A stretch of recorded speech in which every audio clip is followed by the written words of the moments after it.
Bismillahirrahmanirrahim. Assalamualaikum warahmatullahi wabarakatuh. Alhamdulillah, puji syukur atas kehadiran Allah Subhanahu wa taala yang mana pada pagi menjelang siang hari ini kita diberi kesehatan sehingga kita dapat berkumpul di gedung SDN Mendis dalam rangka yaitu menerapkan keyakinan kelas dan pendekatan restitusi untuk mewujudkan budaya positif. Salawat berta salam mari kita tunjukkan kepada Nabi Muhammad Sallallahu Alaihi Wasallam. Semoga kita semua mendapatkan syafaatnya di yaumil akhir nanti. Baiklah Bapak Ibu semua, pada hari ini kita akan diseminasi aksi nyata yang akan disampaikan oleh Bapak Khairul Ahdi, calon guru penggerak angkatan 9. Untuk itu kami berharap pada Bapak Ibu semua dapat menyimak apa yang disampaikan oleh Bapak Khairul Ahdi. Kalau ada apa-apa yang kurang dipahami bisa ditanyakan lebih jelas nanti. Baik Bapak Ibu ya. Jadi ketika ada yang kurang jelas boleh langsung ditanyakan. Oke. Kita mulai saja acara hari ini. Saya serahkan langsung kepada Bapak Khairul Ahdi.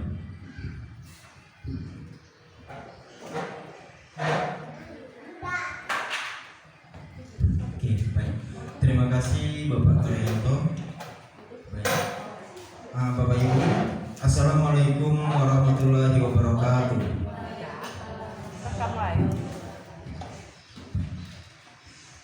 Bapak Ibu, terima kasih waktunya. Hingga nanti lebih kurang 1 jam kita akan mendengarkan materi atau belajar bersama tentang menerapkan keyakinan kelas dan pendekatan restitusi.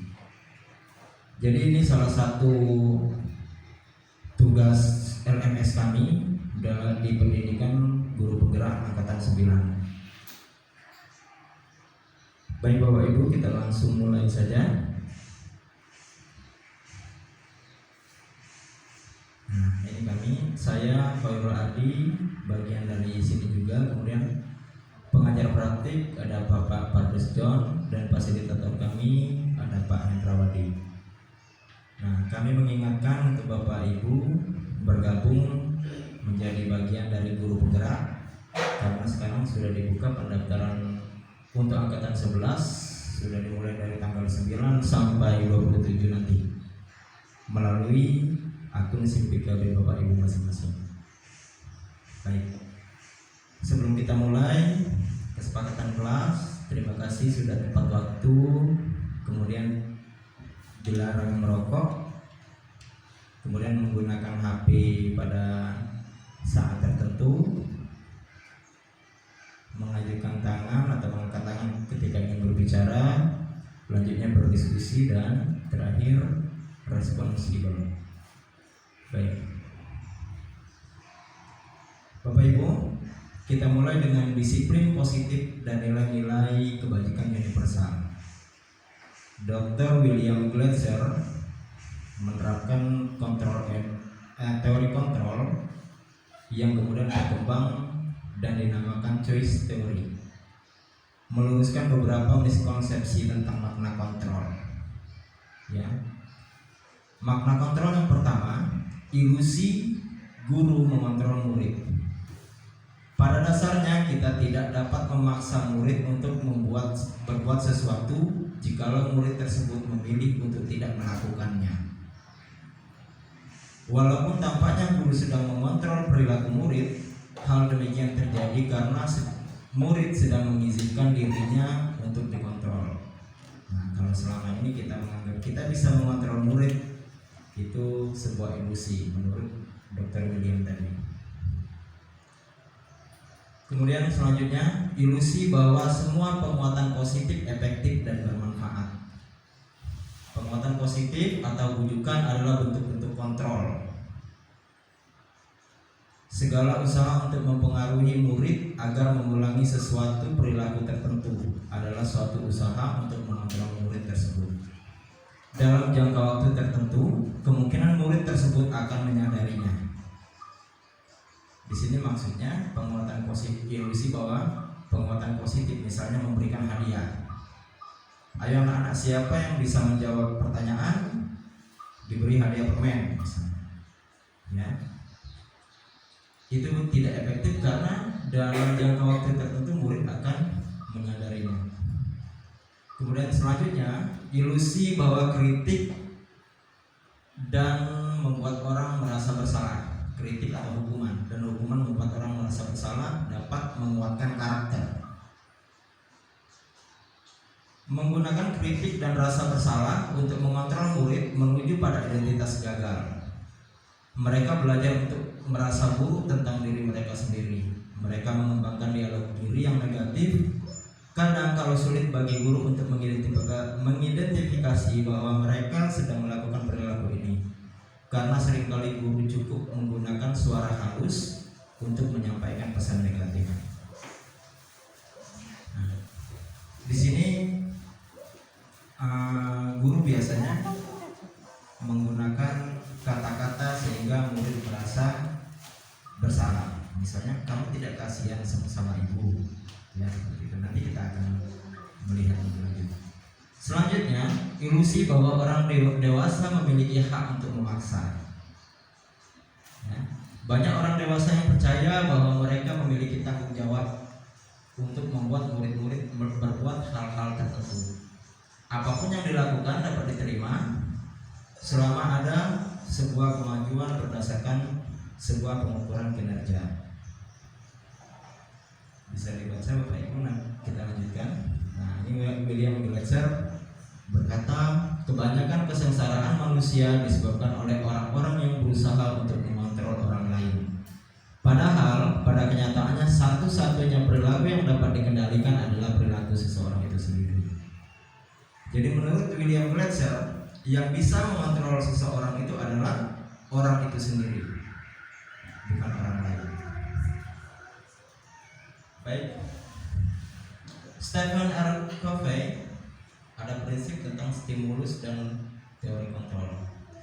Bila kita ingin membuat kemajuan perlahan, sedikit-sedikit ubahlah sikap atau perilaku Anda. Namun bila kita ingin memperbaiki cara-cara utama kita, maka kita perlu mengubah kerangka acuan kita. Nah, ada stimulus di sini, realitas, kebutuhan kita sama. Kontrolnya realitas, kebutuhan kita berbeda. Ya, dalam satu sekolah, anak didik kebutuhannya sama, adalah untuk belajar, tapi teori kontrol mengatakan kalau kebutuhan mereka berbeda.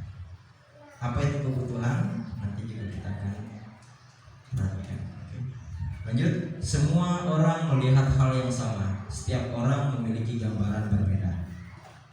Kita mencoba mengubah orang agar berpandangan sama dengan kita. Kita berusaha memahami pandangan orang lain tentang dunia. Kemudian perilaku buruk dilihat sebagai suatu kesalahan. Semua perilaku memiliki tujuan. Artinya stimulus atau respon dan teori kontrol tidak berjalan sama. Ya. Sampai terakhir model berpikir menang kalah, model berpikir menang menang. Oke. Disiplin. Ketika mendengar kata disiplin, apa yang kita bayangkan, Bapak Ibu? Apa yang terlintas di pikiran Anda? Kebanyakan orang akan menghubungkan kata disiplin dengan tata tertib, ya, kemudian teratur dan kepatuhan pada peraturan. Kata disiplin juga sering dihubungkan dengan hukuman, padahal itu sungguh berbeda. Kemudian belajar tentang disiplin positif tidak harus dengan memberikan hukuman. Justru itu adalah salah satu alternatif terakhir yang kamu kalau perlu tidak digunakan sama sekali. Baik, Disiplin berasal dari kata Latin disciplina yang artinya belajar. Jadi arti kata disiplin itu adalah belajar. Disiplin diri membuat orang menggali potensinya menuju sebuah tujuan apa yang dia hargai. Disiplin dalam budaya kita, makna kata disiplin dimaknai dengan menjadi sesuatu yang dilakukan seseorang pada orang lain untuk mendapatkan kepatuhan. Kita cenderung menghubungkan kata disiplin dengan ketidaknyamanan. Ada yang bisa memberikan contoh? Disiplin, ketidaknyamanan dilakukan seseorang pada orang lain untuk mendapatkan kepatuhan. Di sini sering kali kita menghukum siswa jika tidak disiplin. Ya. Oke. Nilai kebajikan yang diterapkan di sekolah adalah P3, profil pelajar Pancasila, beriman dan bertakwa, bernalar kritis, berkebijakan global, gotong royong, mandiri dan kreatif.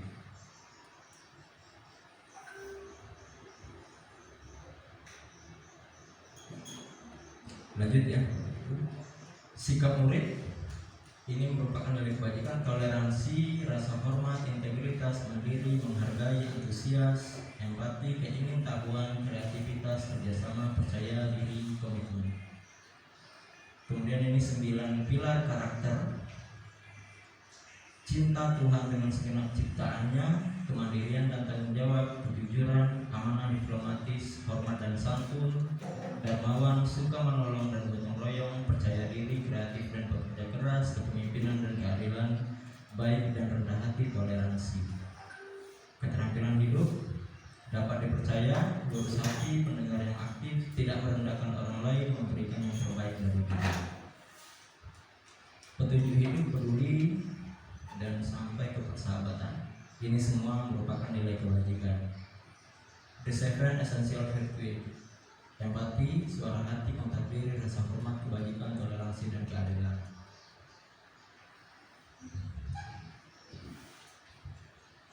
Selanjutnya adalah proyek nilai-nilai kebajikan. Oke.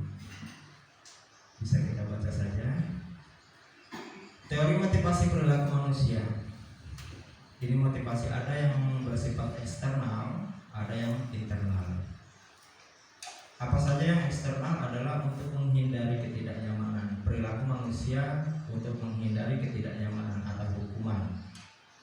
Ini motivasi eksternal. Saya akan melakukan ini jika tidak akan mendapatkan ini, atau apa yang akan terjadi apabila saya tidak melakukannya. Ini merupakan motivasi eksternal. Yang kedua, untuk mendapat imbalan dari orang lain. Jadi ketika kita memberikan hadiah kepada siswa kita, jadi siswa kita akan berpikir, jika saya benar menjawab maka saya akan mendapatkan permen misalnya. Baik, ada motivasi internal untuk menghargai diri sendiri. Nah, tujuan daripada budaya positif adalah menanamkan motivasi internal daripada motivasi eksternal. Nah, dihukum oleh penghargaan. Ada Alfikon berkata, saat kita berulang kali menjanjikan hadiah kepada anak-anak agar berperilaku bertanggung jawab, atau kepada seorang murid agar mempelajari sesuatu yang baru, atau kepada seorang karyawan agar melakukan pekerjaan yang berkualitas, kita sedang berasumsi mereka tidak dapat melakukannya. Artinya kita menilai mereka tidak dapat melakukannya dan kita memberikan hadiah agar mereka dapat melakukannya. Riset: anak-anak yang diminta mengingat kata-kata tertentu, kemudian mereka diminta mengambil kartu yang berisi kata-kata yang diingat tersebut setiap kali muncul. Beberapa anak diberikan permen setiap mereka memberikan jawaban yang benar, dan sebagian yang lainnya hanya diberitahu saja bila jawaban mereka benar. Hasil, anak yang mendapat permen jawabannya banyak yang tidak tepat dibandingkan anak-anak yang hanya diberitahu jawabannya benar. Ya. Jadi artinya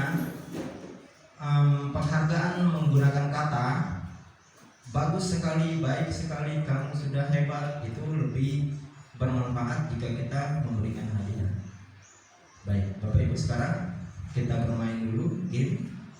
Bapak Ibu disuruh menentukan hukuman atau sanksi. Ya. Yang pertama, mencatat 100 kali dalam buku kalimat "saya tidak akan terlambat lagi karena terlambat ke sekolah", termasuk hukuman atau sanksi? Sanksi. Oke. Ada yang mau berpendapat mengapa sanksi? Nanti saja ya. Oke. Ya, betul. Jawabannya ada sanksi. Lari mengelilingi lapangan basket 2 kali karena terlambat hadir di sekolah, termasuk hukuman atau sanksi? Hukuman. Sepakat ya? Yang hukuman angkat tangan. Oke, sanksi. Ada yang sanksi angkat tangan. Baik, hukuman. Lanjut, memberikan coretan yang dibuat di meja dibuatnya di meja tulis, hukuman atau sanksi? Sanksi. Sanksi atau hukuman? Sanksi. Baik, betul sekali. Selanjutnya, menggantikan kertas tugas teman yang telah dicoret-coret, hukuman atau sanksi? Hukuman. Sanksi atau hukuman? Sanksi atau hukuman? Hukuman atau sanksi? Konsekuensi. Oke, ya betul. Sanksi atau konsekuensi. Murid diminta untuk push up 15 kali karena tidak menggunakan masker. Hukuman? Oh, betul sekali. Oke, lanjut. Berjemur di lapangan basket pukul 12. Hukuman? Oke, betul. Selanjutnya, berdiri di depan kelas sambil mengangkat satu kaki. Hukuman atau sanksi? Mengapa hukuman? Nanti saja. Oke, hukuman. Lanjut. Murid diminta bertelanjang kaki sepanjang hari karena tidak menggunakan sepatu warna hitam. Hukuman atau sanksi? Sanksi ya. Ibu kira sanksi ya? Ibu kira ibu sering sanksi. Hukuman atau sanksi? Sanksi ya. Ada sanksi satu, ada hukuman Bu ya. Hukuman. Baik. Membersihkan tumpahan air di meja tulis karena tersenggol pada saat belajar. Sanksi atau hukuman? Sanksi. Ya, betul sekali. Pintar-pintar ya. Baik, kehilangan 10 menit jam istirahat untuk mengerjakan tugas. Hukuman atau sanksi? Karena terlambat datang dan tertinggal pelajaran selama 10 menit. Sanksi atau hukuman? Sanksi. Ya, betul sekali. Habis? Habis. Baik. Kurang. Baik, dari pernyataan-pernyataan tadi kita bisa membedakan antara sanksi dan hukuman. Ya, bukan membeda, hanya mengingatkan saja. Kita sudah bisa mengelompokkan hukuman dan sanksi. Sekarang Bapak Ibu diminta untuk tim fire sale. Bapak Ibu pikirkan dulu, kita tim dulu ya, tim fire sale. Ada tahapannya. Tahapan pertama tim berpikir ya. Pikirkan apa sih perbedaan antara sanksi dan konsekuensi. Saya buat periode 2 menit. Oke, 2 menit saja, dimulai dari sekarang. Silakan berpikir.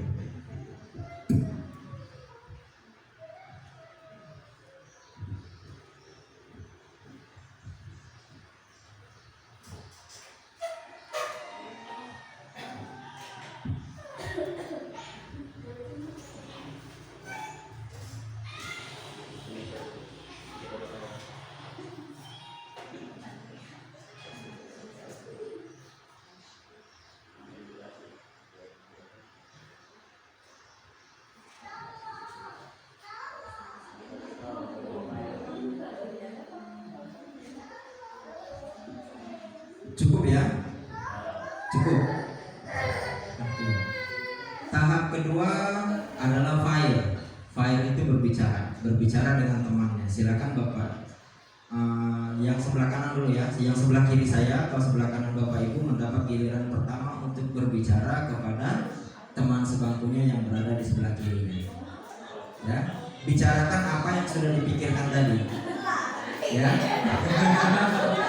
tadi sudah berpikir untuk hukuman dan sanksi. Oke, bicarakan saja apa yang mau dibicarakan. Silakan berhadapan Bapak Ibu. Silakan berhadapan berbicara. Kira-kira sanksi atau hukuman apa? Ya, sebelah kanan dulu. Oke, mulai. Saya tidak. Oke, mulai 1, 2, 3, mulai.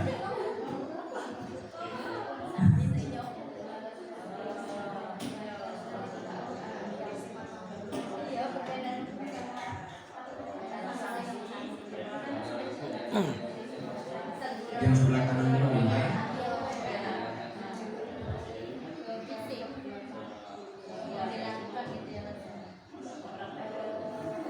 Cukup ya, cukup yang sebelah kanan cukup. Oke, sekarang giliran sebelah kiri yang bicara. Mulai 1, 2, 3. Ya. Ibu saya yang Zoya ya. Silakan. Silakan.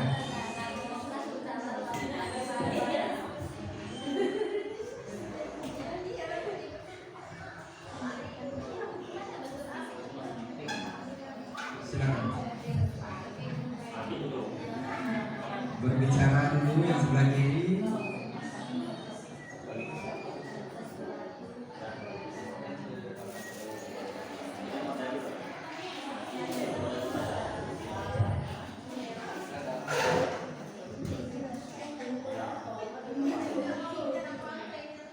Cukup? Sudah? Oke, sekarang kita ke share berbagi. Artinya dari kelompok kecil akan mengungkapkan apa hasil diskusi berdua tadi ya. Silakan, siapa yang mau duluan katakan yang mewakilkan? Bapak atau ibu? Oke.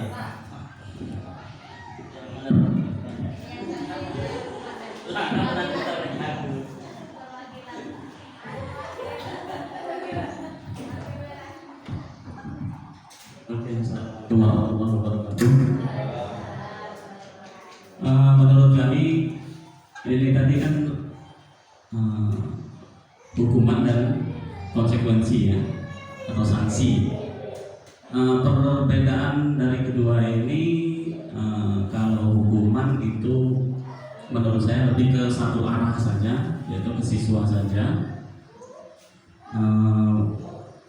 Ciri-cirinya biasanya lebih ke fisik dan dampaknya juga hanya ke siswa itu sendiri. Kalau sanksi itu sebuah pembelajaran bagi anak bahwa mereka harus bisa bertanggung jawab. Nah, hasil dari tanggung jawab anak tersebut bisa berdampak atau bisa bermanfaat juga bagi semua. Misalnya contoh tadi yang ketika mencoret meja, anak disuruh membersihkan meja. Nah, itu kan berupa sanksi. Berarti kan dampaknya tadi jika meja dibersihkan bisa berdampak bagi semua. Jadi kalau sanksi itu lebih ke berbagai arah sih, lebih dari dua arah. Mungkin dari kami seperti itu, Bapak Ibu yang lain mungkin. Baik, terima kasih Pak. Pak Kaya itu berdiri dulu. Ya, kasih dulu ya. Beri dia W ya, rame-rame 1, 2, 3. Beri dia W. Beri dia O. Beri dia W. Wow.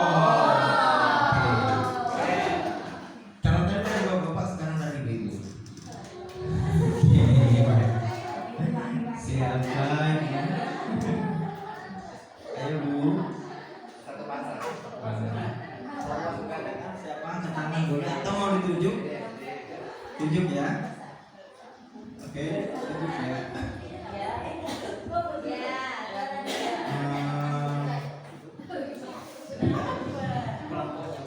Ada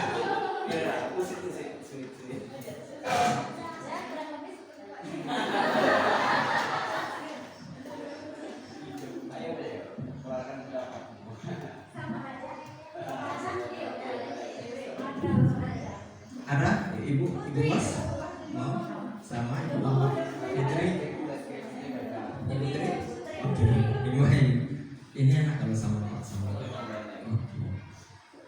Pak Madara mau namanya? Assalamualaikum warahmatullahi wabarakatuh. Ya, saya mengelaborasi yang sudah disampaikan kawan saya Pak Kanyanto. Saya ringkas saja lah hukuman sudah sederhana bahasanya. Kalau hukuman tadi lebih terkesan hukum, namanya hukum. Di situ ada tertulisnya warna merah, artinya danger, bahaya, hukum. Berarti peringatan supaya tidak dilakukan lagi oleh si pelaku yang membuat kesalahan tadi. Kemudian sanksi dan konsekuensi tadi Pak Kanyanto sampaikan itu pertanggungjawaban dari si pelaku kesalahan tadi supaya dia tidak mengulangi hal yang sama dan menjadi perhatian untuk teman-teman lain tidak melakukan hal yang sama pula. Jadi dampaknya luas, tidak hanya ke si penerima sanksi tapi teman-teman yang lain supaya tidak melakukan hal yang sama dan tidak mendapatkan sanksi. Kembali ke disiplin tadi, ada keteraturan proses belajar untuk tidak melakukan kesalahan. Kita setuju Pak. Terima kasih, berdiri dulu Pak.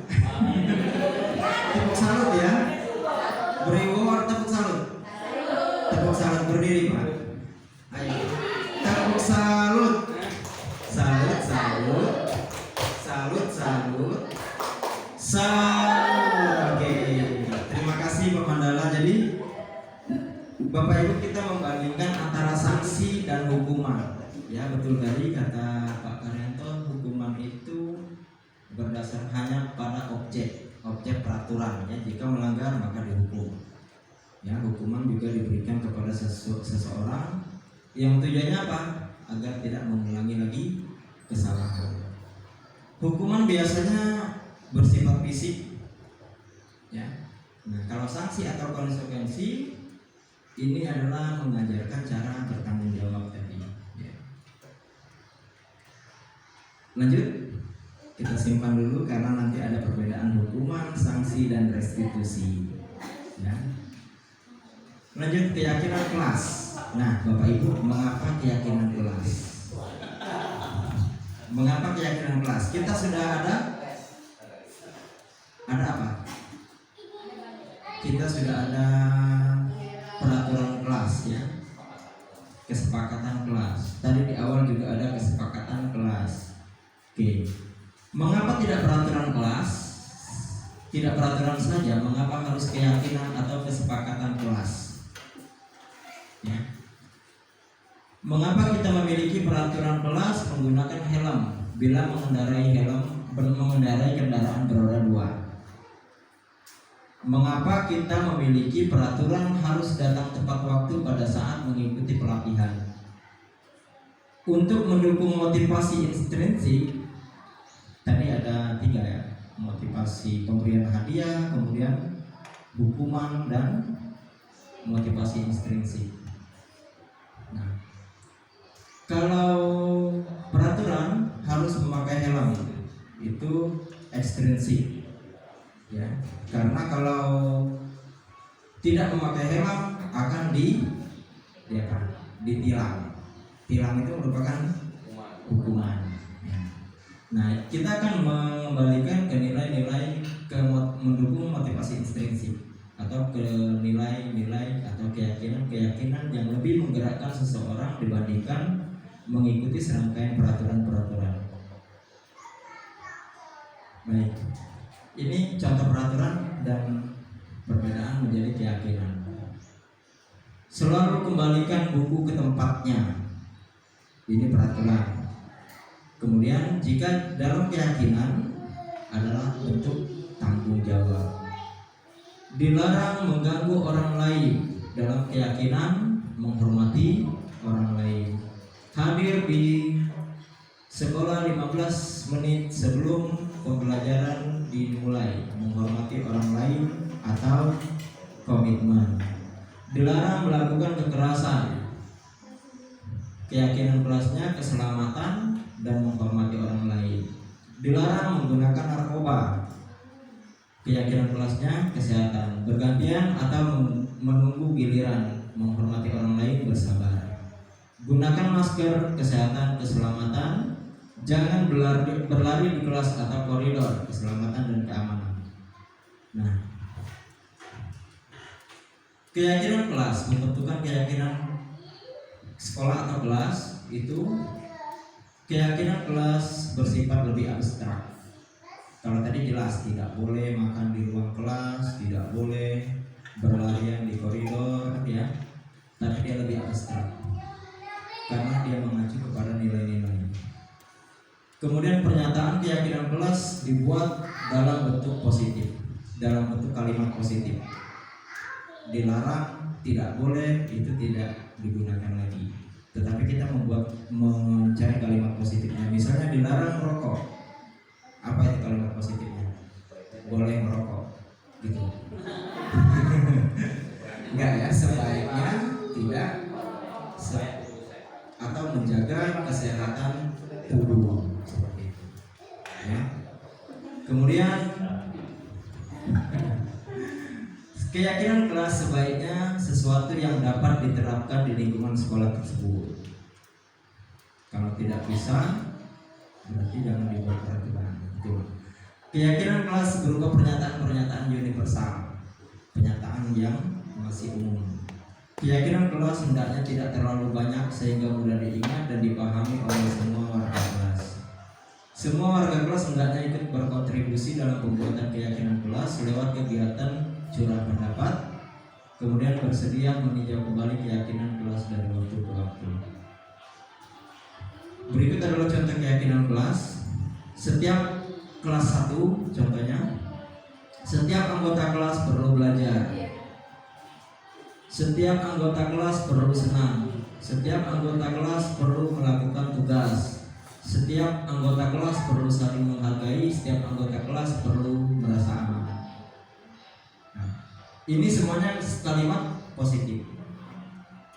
Kemudian kelas 5 selalu berpikiran positif, bersikap positif, senantiasa menjaga diri terbaik, percaya dan menghormati orang lain serta barang miliknya, berkomitmen terhadap setiap tugas, senantiasa membantu. Keyakinan kelas 7, kami meyakini bahwa sangat penting untuk menghormati semua orang dan barang milik orang lain. Bekerja, kami meyakini bahwa sangat penting untuk bekerja segala pekerjaan atau mengikuti kegiatan yang telah ditugaskan. Kalau kita cermati dari setiap contoh keyakinan kelas ini, kalimatnya tidak ada menggunakan kalimat negatif, semuanya menggunakan kalimat positif. Lanjut, ini keyakinan kelas dari kesepakatan kelas dari SMA Negeri Tajamulya, ya. Berdoa di awal sampai ke 6, kemudian ada tanda tangan yang berkomitmen. Di sana juga dibuat kesepakatan dengan gambar yang membuatnya siswa. Di sana ada Depi, Sirin, Zaki. Ini tanda mereka menyepakati. Jadi kesepakatan kelas itu melibatkan siswa juga membuatnya. Lanjut, tugas saya, tugas kamu. Tugas saya guru, tugas kamu murid. Oke. Tugas guru tugasnya mengajar, murid tugasnya belajar. Guru tugasnya mendidik, murid tugasnya mencoba. Guru menjawab pertanyaan, murid menghasilkan yang terbaik dari diri. Guru memberi nilai, murid bertanya jika tidak paham. Guru mengatur kelas, murid mengikuti peraturan. Guru menegakkan peraturan kelas atau sekolah, murid menjalankan keyakinan kelas. Guru menjalankan keyakinan kelas, murid mendengarkan. Peduli terhadap semua murid, memeriksa tugas kembali, dan lain-lain bisa. Guru tugasnya bukan menyakiti atau disakiti, memaksa kamu untuk belajar, merapikan barang-barang murid, menyiapkan makanan menyakiti atau disakiti, mengeluh, merusak barang pribadi atau orang lain, melakukan tugas guru, memutuskan untuk teman kamu, dan seterusnya. Oke. Itu tadi adalah keyakinan kelas. Sekarang kita beranjak ke kebutuhan dasar manusia. Kebutuhan dasar manusia ada 5. Yang pertama bertahan hidup, kasih sayang, kebebasan, kesenangan, dan terakhir adalah penguasaan. Bertahan hidup jelas ya Bapak Ibu. Kemudian kasih sayang, setiap manusia itu memerlukan kasih sayang. Kemudian kebebasan, kesenangan, penguasaan. Saya rasa ini cukup jelas. Kita lanjut. Dunia berkualitas. Dunia berkualitas itu dunia seperti apa sih? Dunia berkualitas Anda adalah tempat khusus dalam pikiran Anda. Tempat Anda menyimpan gambaran representasi dari semua yang Anda inginkan. Bisa berisi orang-orang, hal-hal, dan apa saja yang terbaik dalam hidup Anda dan membuat Anda merasa bahagia, terpenuhi kebutuhan dasar Anda. Dr. William Glasser menyebutnya seperti semacam album foto. Artinya dunia berkualitas itu hanya ada pada diri kita sendiri. Seperti apa? Oke, kita lanjut ya. Posisi kontrol dalam segitiga restitusi. Nah, kalau tadi kita sudah ada nilai-nilai kebajikan, budaya positif. Nah, posisi kontrol ini ada 5. Penghukum. Oke. Penghukum, salah seorang penghukum bisa menggunakan hukuman fisik maupun verbal, bisa kata-kata. Kemudian yang kedua, membuat orang merasa bersalah. Biasanya guru akan bersuara lebih lembut, akan membuat siswanya merasa bersalah. Ada posisi kontrol teman. Guru adalah pada posisi ini tidak akan menyakiti murid, namun akan tetap berupaya mengontrol murid melalui persuasi. Selanjutnya monitor atau pemantau, memonitor atau mengawasi. Terakhir, posisi kontrol manajer, respon yang menunjukkan tanggung jawab guru pada posisi terakhir. Manajer adalah posisi mentor, di mana guru berbuat sesuatu bersama dengan murid, mempersilahkan murid mempertanggungjawabkan perilakunya, mendukung murid agar dapat menemukan solusi atas permasalahannya sendiri. Nah, sekarang pertanyaannya, Bapak Ibu ada di posisi kontrol yang berapa?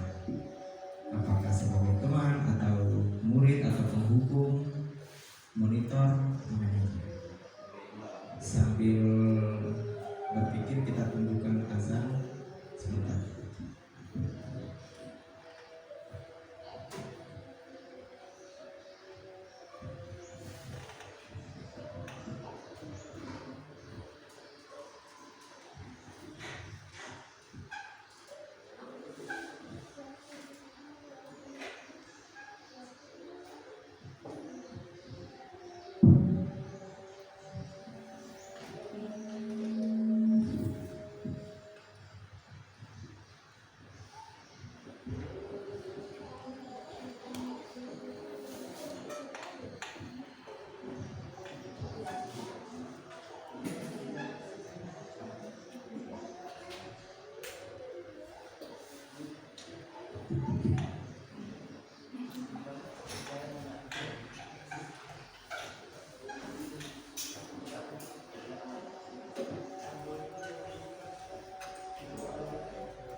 Ibu Putri dulu ya.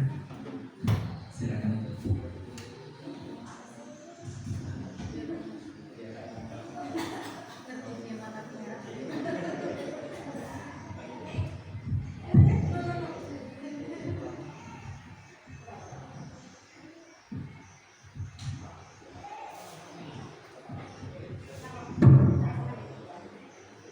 Juyur juga, juyur, iya, iya.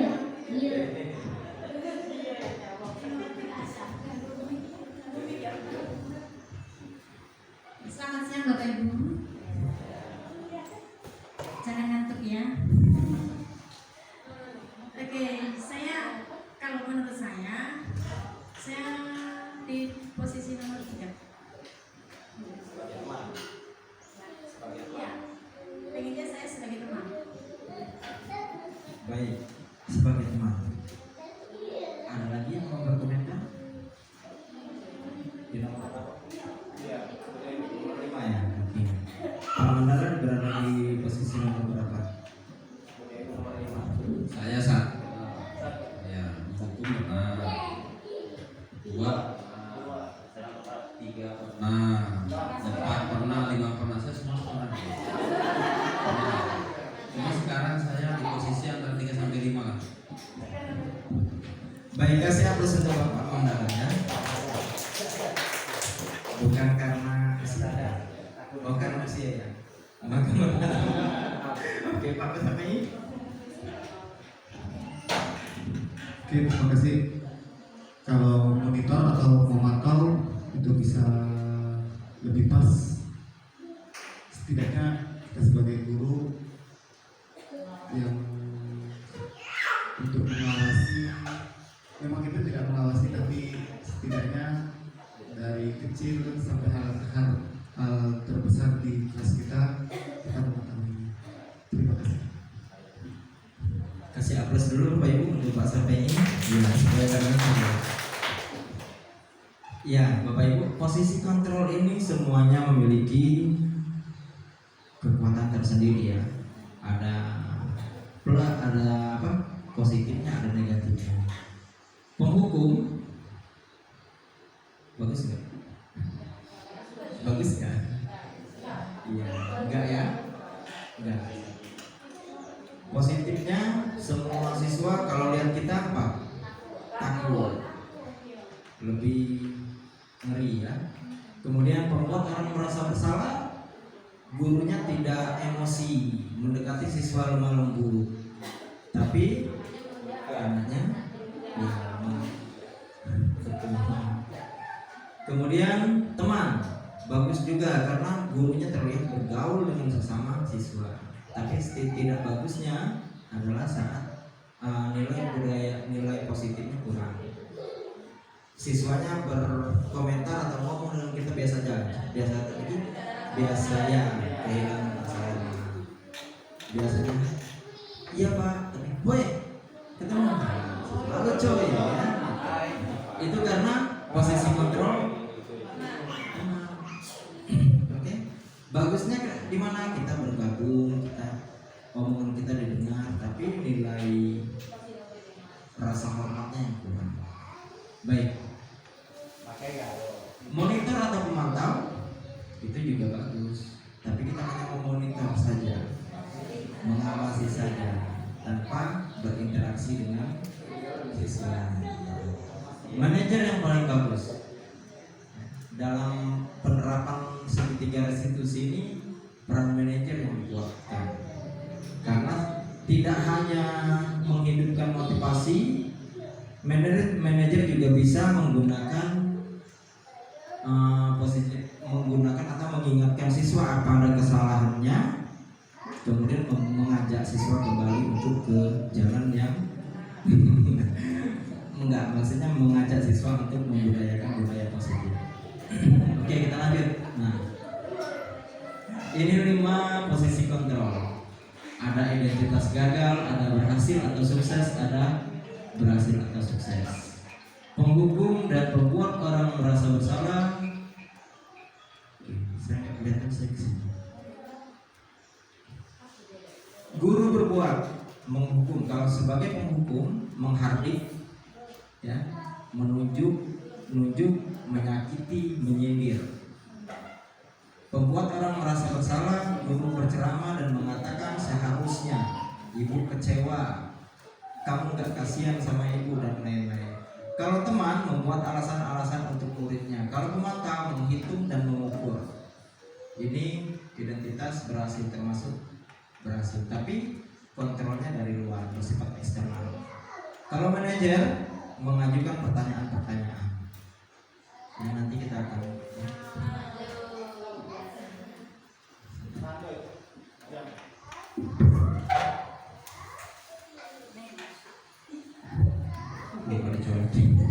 baik.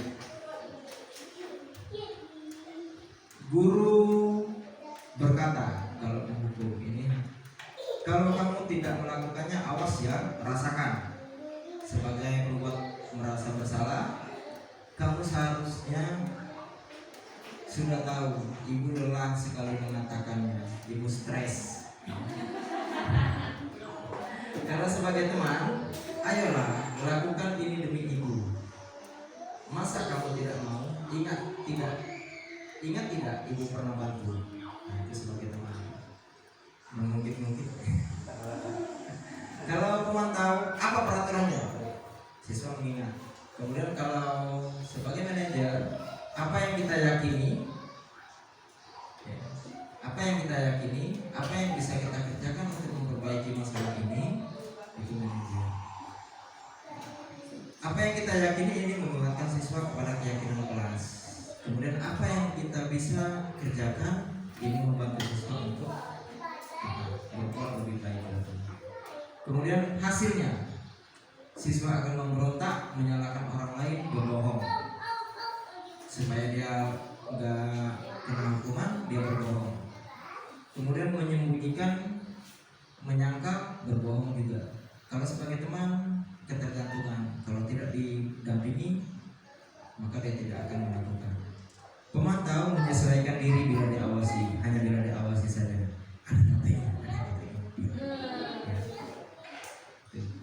Lanjut, menguatkan pribadi. Kalau dari sifat manajer, kekuatannya itu dari diri sendiri. Aku pernah merasakan salah, maka aku akan memperbaikinya. Lanjut ya. Nah, Bapak Ibu, sekarang ada perkataan kira-kira di posisi kontrol apa? Satu, saya kecewa sekali dengan kamu. Itu kontrol apa kira-kira? Ada 5 tadi ya. Penghukum, pembuat merasa bersalah, teman, pemantau, manajer. Saya kecewa sekali dengan kamu. Apa? Duanya apa? Pembuat merasa bersalah. Kita lihat ya. Oke, pembuat merasa bersalah. Kamu tidak pernah benar melakukannya. Kira-kira kamu tidak pernah benar melakukannya. Ya, artinya salah, kamu salah. Apa? Posisi kontrol? Pembuat merasa bersalah, teman, pemantau, penghukum, manajer. Pembuat sepakat? Ada yang lain? Ada yang lain? Tiga apa tiga? Oke, penghukum. Ya, kamu pernah merasa bersalah. Ingat tadi bukan pribadi, bukan fisik saja, dan juga verbal. Oke, ayo lakukan ini demi ibu. Oke. Selanjutnya, apakah kamu mau mendapatkan stiker bintang hari ini? Manajer, stiker bintang menjanjikan hadiah berarti ya? Ya. Apa ya? Pemantau. Oke. Bagaimana kamu bisa menyelesaikan masalah ini? Manajer. Kamu selalu yang paling terakhir. Penghukum. Kamu selalu yang paling terakhir. Bugi yang merasa bersalah ya? Bugi yang merasa bersalah, nggak tahu sama siapa ya? Oke, lanjut. Penghukum ya. Oke. Baik. Bapak Ibu, kita tadi sudah mengetahui kebutuhan manusia, nilai positif kebutuhan manusia, kemudian posisi kontrol, ya. Nah, sekarang kita ke segitiga restitusi. Apa sih restitusi itu? Restitusi adalah proses menciptakan kondisi bagi murid untuk memperbaiki kesalahan mereka, sehingga mereka bisa kembali pada kelompok mereka dengan karakter yang lebih kuat.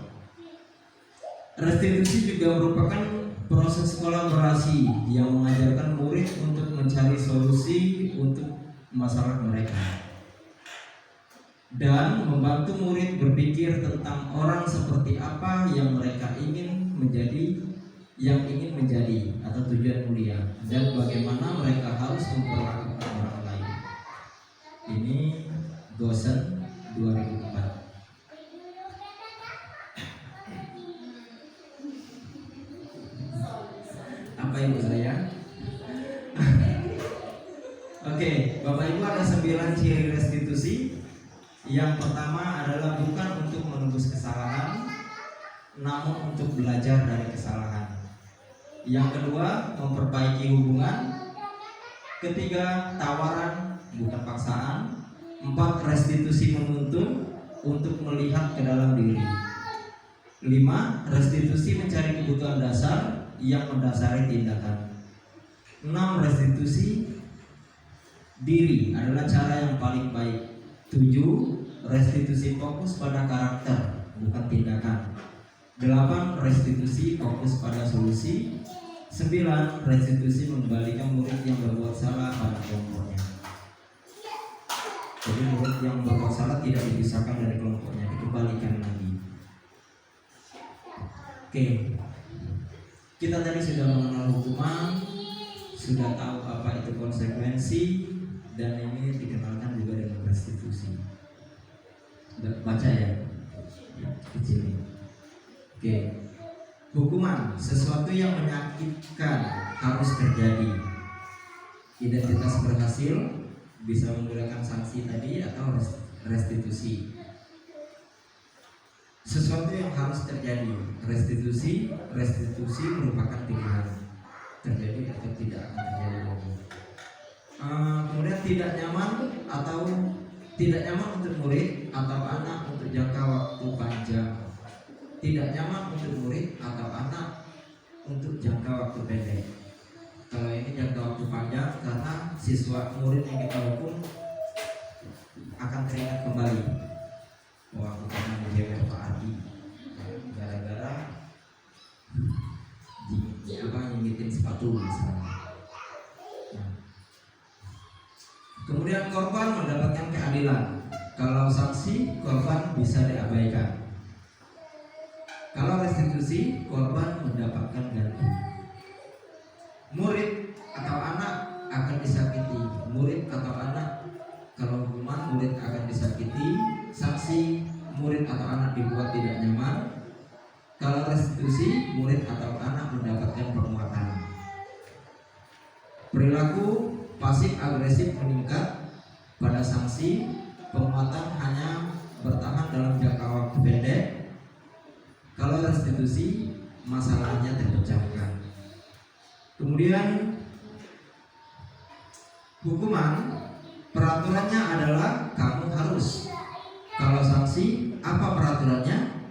Mampukah kamu melakukannya? Terima kasih. Kalau restitusi, apa yang kamu yakini? Apa yang bisa kamu lakukan untuk memperbaiki masalah ini? Lanjut, hukuman, murid atau anak membenci peraturan. Kalau sanksi, murid atau anak menghormati peraturan. Restitusi, murid atau anak menghormati dirinya dan orang lain. Ada 3 langkah Bapak Ibu dalam restitusi. Yang pertama, menstabilkan identitas. Pada saat anak melakukan kesalahan, kadang anak itu merasa paling bodoh ya, paling salah, paling bodoh, paling segalanya. Kita stabilkan. Setelah distabilkan, kedua adalah memvalidasi tindakan yang salah. Kita menanyakan bagaimana cara apakah tindakannya salah, salahnya di mana, anak yang mengakui sendiri. Kemudian yang ketiga, menanyakan keyakinan. Nah, ini segitiga restitusi. Pada menstabilkan identitas, setiap orang pasti pernah melakukan kesalahan. Kamu bukan satu-satunya yang pernah melakukan ini. Ada contoh lagi, kalau Bapak seperti kamu, mungkin Bapak akan melakukan hal yang sama. Kemudian pada saat memvalidasi kebutuhan, kamu tentu punya alasan mengapa melakukan ini. Adakah cara yang lebih efektif untuk mendapatkan apa yang kamu butuhkan? Kemudian nilai-nilai apa saja yang telah kita sepakati ini dalam menanyakan keyakinan. Ya, kamu ingin menjadi orang yang seperti apa? Ini contoh pertanyaan.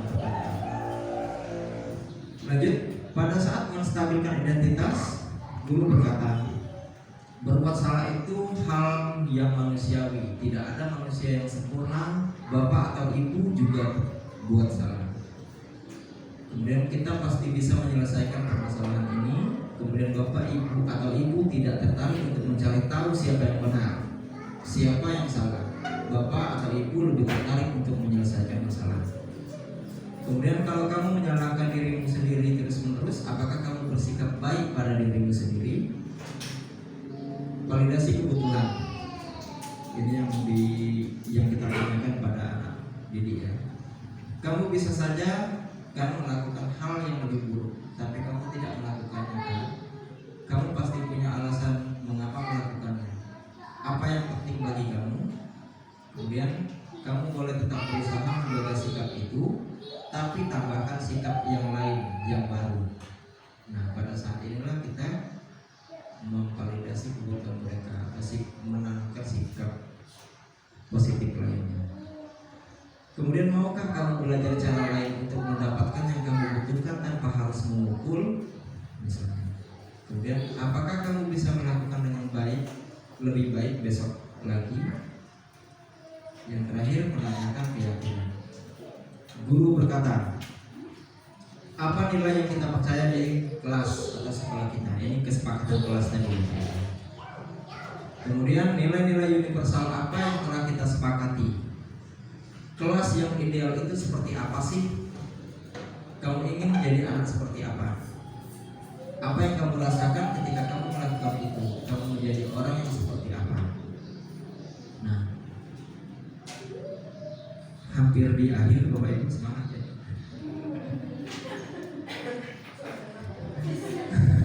Ini rangkuman dari semua yang kita pelajari hari ini. Teori kontrol menurut William Blatzer. Ya, ini makna kontrol, bahwa kontrol itu dilakukan hanya bisa oleh diri seseorang itu sendiri, bukan berasal dari luar. Makna disiplin, belajar kontrol diri dengan menggali potensi kita agar tercapai tujuan mulia, yaitu sesuatu menjadi seseorang yang kita inginkan berdasarkan nilai-nilai yang kita miliki. Semua perilaku memiliki tujuan. Ini merupakan teori motivasi. Motivasi ekstrinsik ada menghindari hukuman untuk mendapatkan imbalan, ini ekstrinsik. Kemudian untuk menghargai diri sendiri,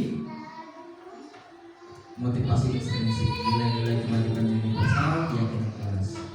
Nah, ini tadi 5 posisi kontrol kita sudah kita pelajari, sudah kita ketahui ya.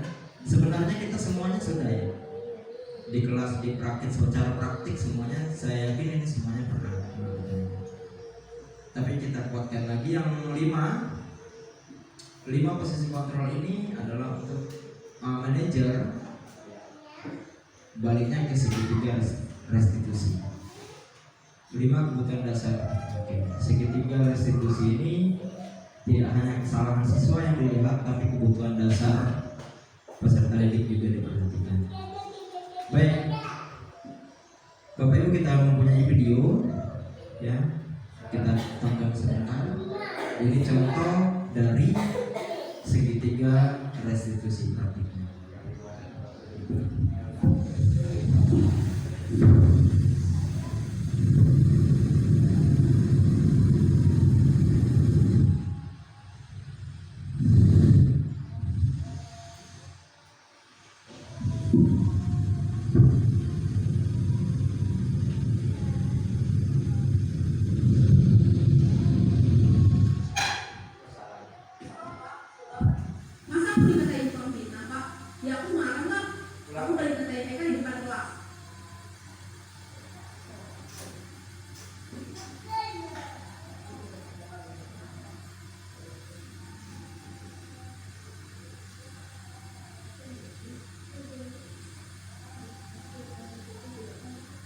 Yakin kan? Sudah lama nggak ketemu sekarang? Kenapa adanya dari sini? Kesel Pak, kesel banget. Masa aku dikatain Pak fitnah Pak? Ya aku marah lah. Aku gak dikatain Eka di depan kelas. Kesel banget. Oh begitu. Ya pasti kamu marah dan kesal. Bapak juga akan marah apabila ada yang menuduh Bapak seperti itu. Kemudian pada saat itu kamu mau melakukan apa? Ya saya langsung ngatain Eka lah Pak. Kesel banget. Saya bentak-bentak dia di depan teman-teman lain. Oh begitu. Pasti kamu melakukan seperti itu karena suatu alasan tertentu kan? Iyalah, masa saya diam saja Pak? Ya saya bela diri lah. Masa saya dituduh tukang fitnah? Ya wajar lah. Mempertahankan harga diri itu sesuatu yang penting buat kamu. Untung kamu tidak bertindak lebih kegagalan, hanya membentak-bentak. Iya Pak. Untung saya masih bersabar dan hanya membentak saja. Sudah gemes padahal. Saya pasti bela diri lah. Ya pasti ya. Tapi kamu memilih untuk tetap bertahan dan bersabar. Kamu memilih untuk tidak berbuat lebih parah lagi. Kan? Iya. Nah, sekarang coba kita lihat lagi tindakan kamu yang bentak-bentak Eka di kelas. Tindakan kamu itu tidak sesuai dengan keyakinan kelas atau prinsip kamu tidak. Enggak lah Pak. Capek Pak jadi marah. Jadi keyakinan atau prinsip mana yang kurang sesuai dengan keinginan kamu? Ya, saya sebenarnya sangat menghargai orang lain. Mungkin saat itu saya menjadi emosi, jadi tidak menunjukkan sikap itu. Kamu meyakini tidak menghargai orang lain itu penting buat kamu? Yakin lah Pak. Iya, setuju. Kita harus saling menghargai. Namun ada juga keyakinan yang kita sepakati yang perlu kita jalankan apabila kita sedang marah. Kan? Ya, saya bisa lebih proaktif, mulai dengan diri sendiri. Saya bisa jadi lebih bersabar, mengambil waktu jeda untuk berpikir mau apa selanjutnya. Kira-kira kamu bersedia memperbaiki masalah ini tidak? Sedia Pak. Kalau kamu memperbaiki masalah ini, kamu akan menjadi orang seperti apa? Saya akan menjadi orang yang bertanggung jawab kali ya Pak. Dan senantiasa proaktif. Iya, menurut kamu bagaimana rasanya menjadi orang seperti itu? Ya nyaman lah, bangga bisa bersabar dan menahan diri. Baiklah kalau begitu. Yuk kita pikirkan bagaimana memperbaiki masalah ini.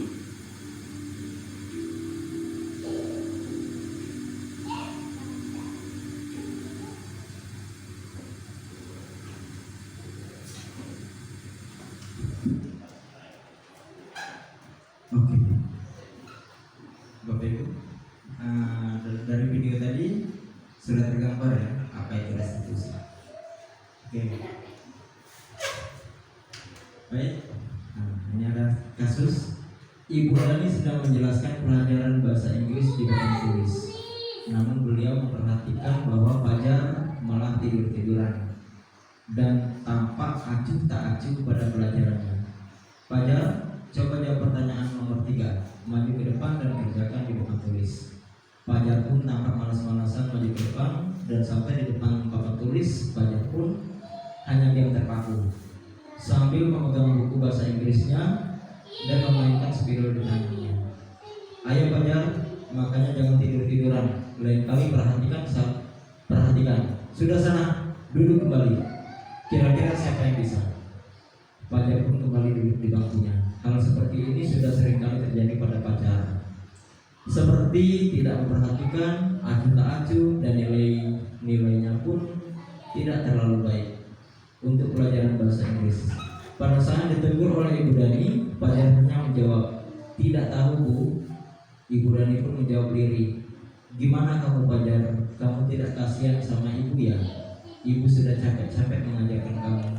Tidak kasihan sama ibu?" Dan Fajar pun dia membisu. Kira-kira dari sini Ibu Dani mengambil posisi kontrol apa? Teman. Ya, teman atau membuat rasa bersalah? Hah? Kamu tidak capek ya? Tidak kasihan sama ibu? Teman atau ya rasa bersalah ya? Karena ada kata-kata tidak kasihan sama ibu. Nah,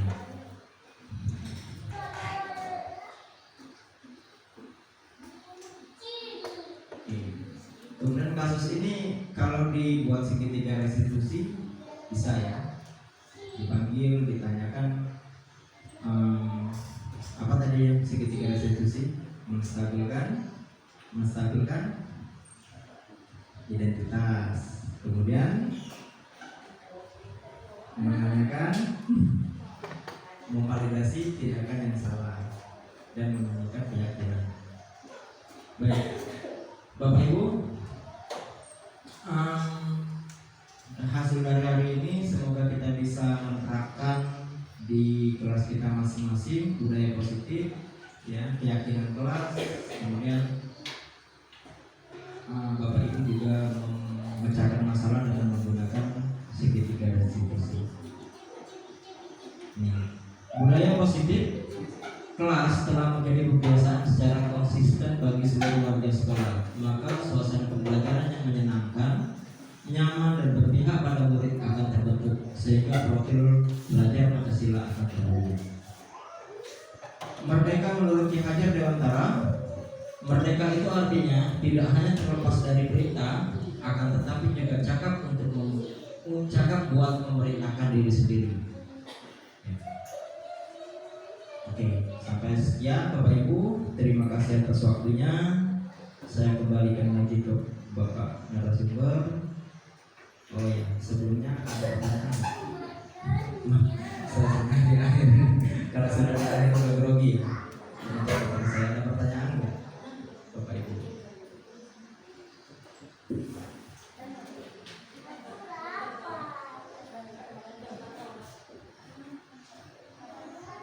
Cukup ya? Cukup, oke.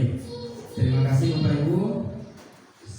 Saya mohon maaf jika ada kata-kata yang salah dalam penyampaian maupun sikap saya, dan kepada Allah saya mohon ampun. Saya akhiri, wassalamualaikum warahmatullahi wabarakatuh.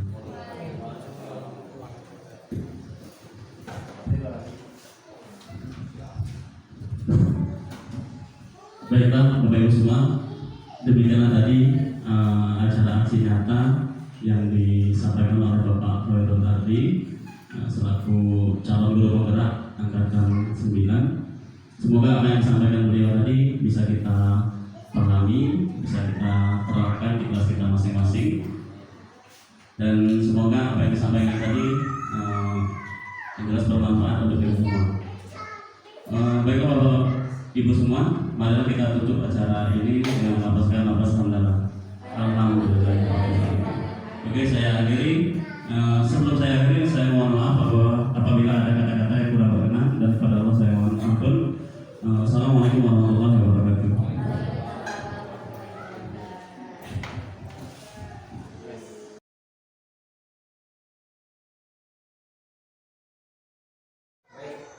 Assalamualaikum warahmatullahi wabarakatuh. Selamat pagi anak. Apa kabar? Baik. Pagi hari ini kita akan membuat keyakinan kelas, ya. Apa itu keyakinan kelas? Apa? Ya, mirip peraturan kelas. Terus mirip apa lagi? Apa? Apa? Peraturan, ya, peraturan di sekolah. Tadi peraturan kelas, peraturan di sekolah, terus apa lagi? Baik, keyakinan kelas ini sama halnya seperti kesepakatan kelas atau peraturan kelas. Tapi kita akan menggunakan kata-kata yang positif.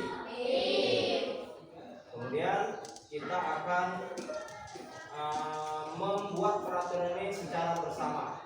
Kalau peraturan kelas dibuat oleh siapa? Oleh guru atau oleh sekolah, ya. Sekarang kita buat bersama. Anak-anak hari ini pikirkan satu peraturan, satu orang satu peraturan. Kira-kira di kelas itu harus bagaimana, ya. Nah, kita akan buat peraturan kelas. Terus kita akan ubah menjadi suatu keyakinan yang nantinya akan kita jalankan bersama. Sudah mengerti? Ada pertanyaan? Baik, kalau tidak ada, Bapak kasih menit cukup? Cukup ya, 2 menit ya. Berpikir, setelah itu satu orang menuliskan di sini ya, tuliskan apa peraturan kelasnya kira-kira ya. Dimulai dari sekarang berpikir. Kira-kira apa? Sudah dapat? Sudah ketemu? Boleh berdiskusi di kelompoknya biar nggak sama ya.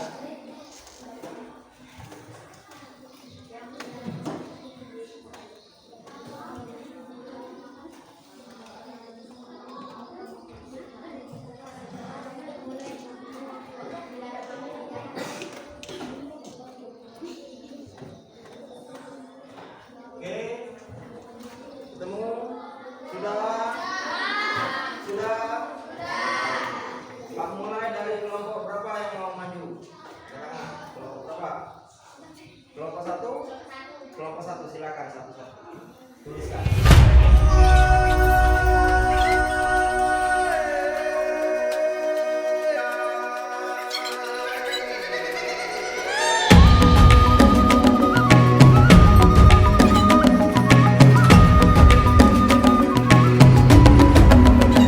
Bangun dan bukalah matamu, saatnya meraih mimpimu. Arahkan pandangan ke depan, Tuhan kan menuntunmu. Sadarilah masa berganti, tantangan kan kita hadapi. Bergandeng tangan untuk negeri, era kita menanti berseri. Kita belajar Pancasila, kita bernafas dalam sila-silanya. Kita belajar Pancasila, ayo kita jaga untuk Indonesia. Bersatu dalam perbedaan, berpegang tangan dan berlari. Cukup ya?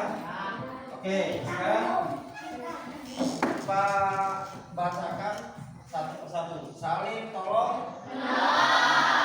Tidak makan di jam. Tidak membuang sampah di kelas. Tidak mencontek di kelas. Kalau di luar boleh? Tidak boleh membullying. Ya. Bullying itu apa? Bullying itu apa? Membuli apa? Ya. Berperilaku sopan santun kepada guru. Kalau kepada teman gimana? Kalau kepada guru sopan santun. Kalau kepada sesama teman saling. Oke. Sekarang berpakaian rapi di jam pelajaran. Berarti kalau lagi istirahat boleh pakaian rapi. Berarti berpakaian rapi di sekolah. Baik. Harus memakai seragam. Ya dong. Tidak mengobrol di dalam kelas. Tidak boleh ribut di saat jam pelajaran. Tidak boleh bermusuhan. Tidak boleh membawa makanan di kelas. Ada nggak yang sama? Mana? Tidak makan. Ini sama ya. Nah, dilarang membawa handphone di sekolah. Ini sama nggak? Ada ya? Ini sama ini sama ini ya. Tidak boleh membawa HP di kelas. Piket kelas dilakukan lebih awal. Oke. Tidak membuli teman. Sama ya. Tidak boleh mencoret dinding. Menjaga kebersihan dan sopan. Sama ya. Kebersihan ada di sini. Sopan santun tadi ada di sini. Mana kebersihan? Tidak membuang sampah di kelas. Sama ya. Kemudian tidak boleh merusak dinding di dalam kelas. Sama dengan yang mencoret dinding. Tidak boleh makan saat pelajaran kelas. Sama seperti ya tadi ya. Tidak boleh berisik di saat guru pergi dari kelas. Oke. Tidak boleh mengobrol Yang pertama saling tolong. Yang kedua tidak membuang sampah.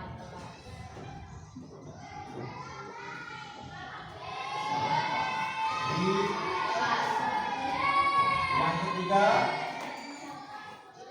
tidak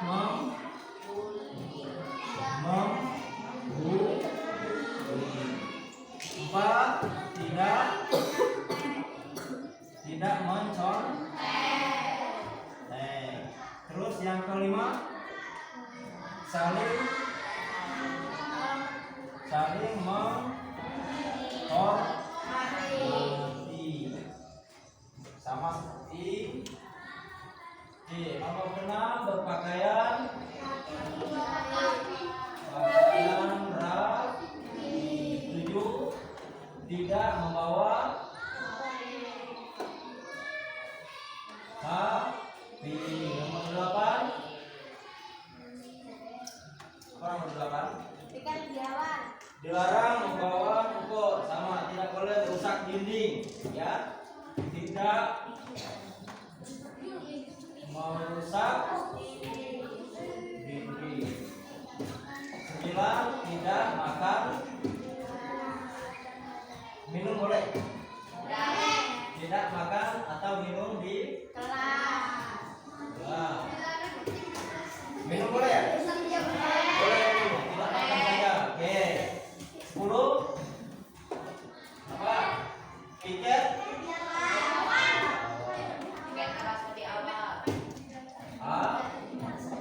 kelas tidak boleh merusak dinding, sudah. Tidak boleh makan, sudah.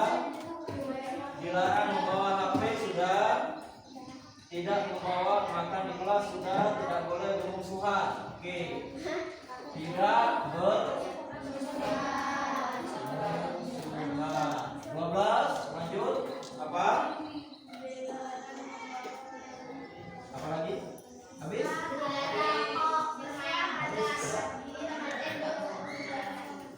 Memperhatikan saat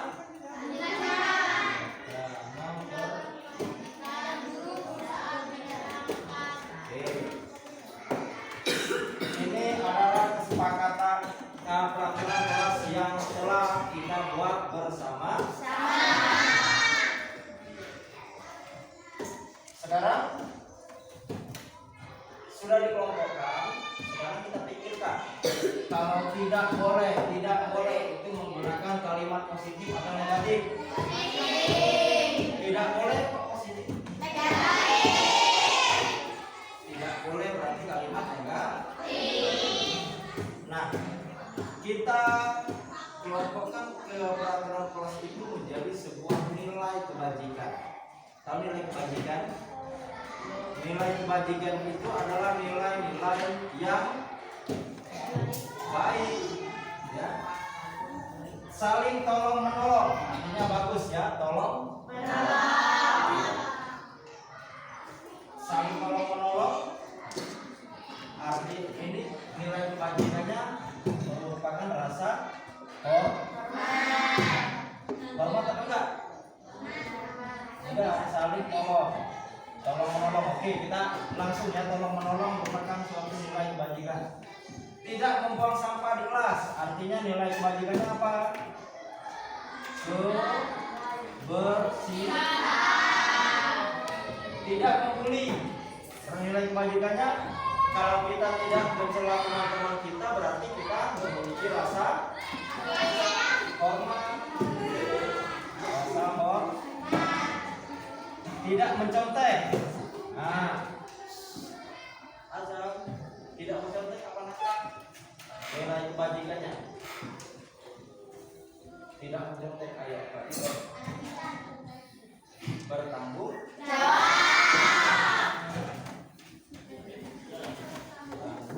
jawab. Saling menghormati, masuk ke sini ya. Rasa hormat. Berpakaian rapi. Kebersihan. Tidak membawa HP. Apa Apa ini? Kalau membawa HP, misalnya HP-nya hilang, rugi nggak? Ini nilai kesalahan. Oke. Tidak merusak dinding. Masuk ke tidak makan di kelas.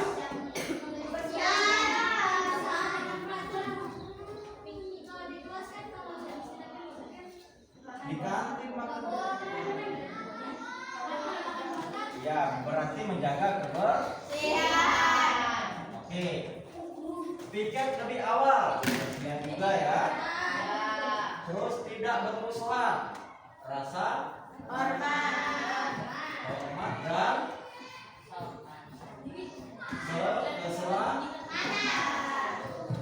Kalau bermusuhan itu kira-kira selamat ya? Kalau banyak musuh, banyak yang dendam, yang benci, maka kita akan selalu banyak musuh. Ya, memperhatikan guru, termasuk rasa hormat. Berarti dapat kita simpulkan, dapat kita simpulkan bahwa yang pertama adalah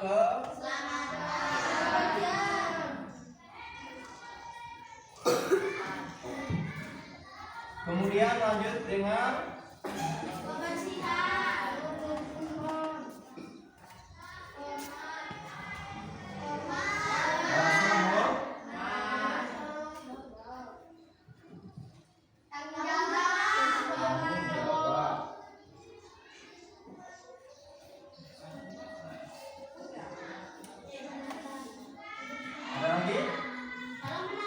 tolong.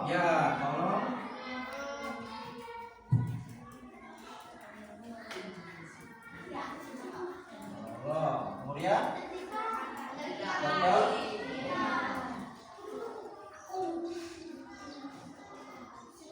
nah, sekarang sudah dapat keyakinan? Siap kita menjalankannya? Siap gak? Keselamatan, hal apa saja yang harus kita jaga? Memakai helm.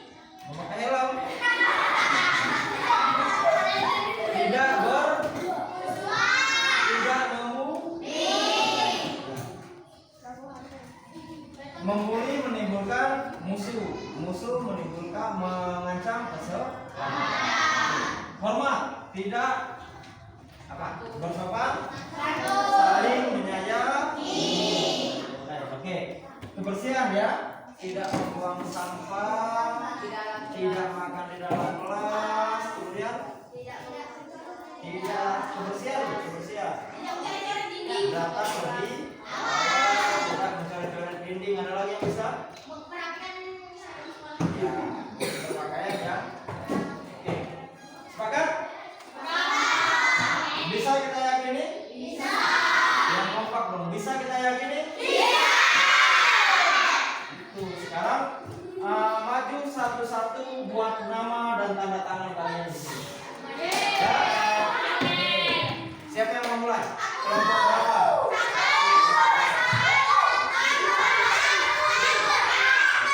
Kita ayo undi ya.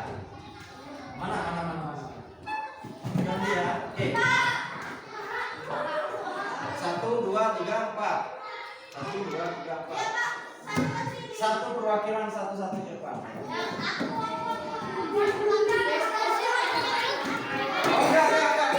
Tetap di kelas. Tetap di kelas. Di kelompoknya masing-masing. Pak ada punya pancu. Sweet Samson. Sweet Samson ya. Yang kelompok 1 dengan 2 dulu. Sweet Samson. Gimana caranya? Nanti perhatikan. Caranya kalau Pak bilang Samson, kalau Sweet Samson misalnya Pak, kalau Samson itu seperti ini. Kalau Delia berarti kalau harimau. Oke, perhatikan dulunya. Samson kalah Delia kalah musuh harimau. Harimau kalah musuh Samson. Tahu Samson? Yang kuat gitu ya. Oke. Nah, oke. Kalau Pak, kelompok 1 dan kelompok mana kelompok 2? Oke, berdiri semua.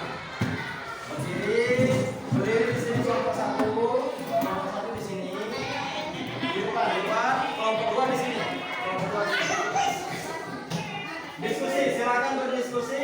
Bentuk lingkaran ya. Bentuk lingkaran. Kira-kira mau apa? Mau Samson, mau Delia, atau mau harimau ya? Kira-kira mau Samson, Delia, atau harimau? Sepakati bersama, ayo jangan saling contek. Sepakati bersama mau Samson, Delia, atau harimau.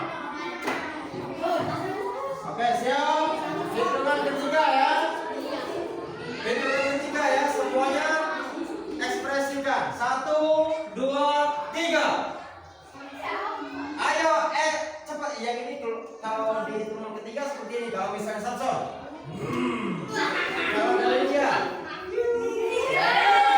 kalau harimau. Ingat dari Samson kalah musuh Delia kalah musuh harimau kalah musuh. Siap ya. Kesini dikit, maju ke sini. Oke. Siap. Harus sama ya. 1, 2, 3. Nah, itu harimau, ini Delia. Berarti yang menang yang mana? Harimau. Oke, duduk. Enggak, yang menang tetap, yang kalah dulu. Yang menang tetap. Sekarang kelompok 3 di sini. Kelompok 3 di sini. Bersuara ya. Kelompok 3 ke sini. Bersuara ya. Bersuaranya seperti ini. Hello. Oh enggak. Bersuaranya seperti ini ya. Kalau Delia ya. Kalau harimau kalau Samson.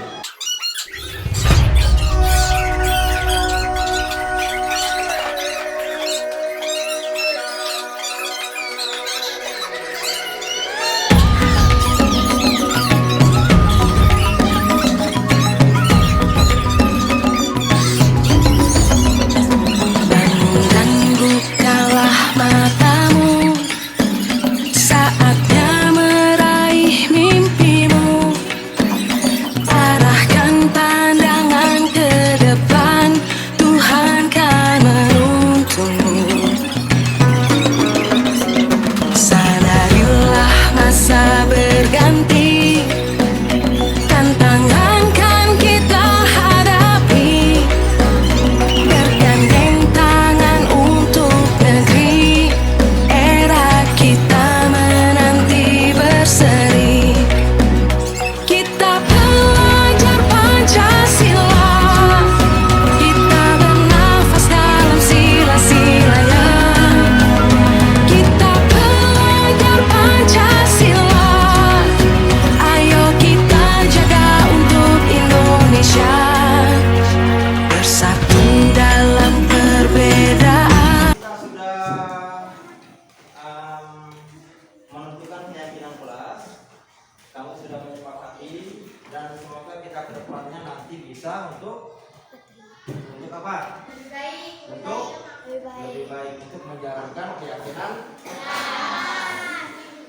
Ingat ya, ini kita tempel di sana agar nanti ingat bagaimana keyakinan kelas. Baik, terima kasih.